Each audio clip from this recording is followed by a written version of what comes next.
নমস্কার বন্ধুরা, মানসিজ রান্নাঘরে আপনাদের সবাইকে স্বাগত। সবাই কেমন আছো? আশা করি সবাই খুব ভালো আছে, আমিও খুব ভালো আছি।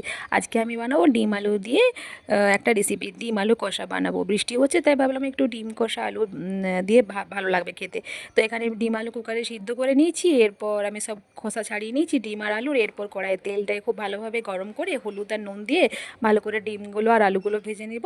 আলুগুলো প্রথমেই ভেজে তুলে নিয়েছি, এরপর ডিমগুলো লাল লাল করে ভেজে নিয়েছি এরকম করে। এবার একটা পাত্রে সরিয়ে রাখলাম এবং ওই তেলের মধ্যে আমি কোনো ফোড়ন দেবো না। আজ ক্যাপসিকাম কুচি দিয়ে বানাবো, একটু আলাদা টেস্ট হবে। ক্যাপসিকাম কুচিটাকে 2 থেকে 3 মিনিট ভালো করে ভেজে নিয়ে সমস্ত মশলা অ্যাড করলাম, মানে বাটা মশলা, পেঁয়াজ, আদা, রসুন, কাঁচা লঙ্কা। এরপর সমস্ত ঘরোয়া মশলা অ্যাড করেছি, লঙ্কা গুঁড়ো, জিরে গুঁড়ো, হলুদ, নুন, এগুলো দেওয়ার পর 5 থেকে 7 মিনিট ভালো করে ভেজে নিয়ে ওর সাথে আমি জল দিলাম যাতে না লেগে যায়। এরপর ওই ভাজা আলুগুলো দিয়ে ভালো করে কষে নেব 5 মিনিটের মতন উঁচু আছে। এরপর ওপর থেকে ধনেপাতা কুচি, কাঁচা লঙ্কা কুচি দিয়ে পরে আবারও ওটাকে একটু নেড়ে নিয়ে ওটাকেও একটু কষে নেব ভালো করে।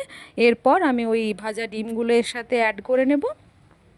আমার চ্যানেলের রেসিপিগুলো ভালো লাগলে অবশ্যই লাইক, কমেন্ট, শেয়ার করবেন এবং সাবস্ক্রাইব করে রাখবেন, নোটিফিকেশানটা অন রাখবেন যাতে আমি রেসিপি দিলেই আপনাদের কাছে নোটিফিকেশান পৌঁছে যায়। আর কমেন্ট বক্সে লিখতে ভুলবেন না আমি রেসিপিগুলো কেমন লাগছে। এই দেখুন আমার এখানে ডিম আলু কষা লাল লাল রেডি হয়ে গেছে, দেখে কত সুন্দর লাগছে না?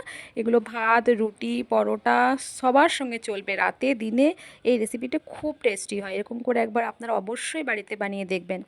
এই দেখুন আমি গরম মশলা দিয়ে পরে এটাকে ভালো করে আবারও 2 মিনিটের মতো নেড়ে নিয়ে হালকা আঁচে ফুটিয়ে ব্যাস নামিয়ে দেবো। এই দেখুন আমার ডিম আলু কষা রেডি। ওপর থেকে ধনেপাতা কুচি আর কাঁচা লঙ্কা কুচি দিয়ে পরিবেশন করুন।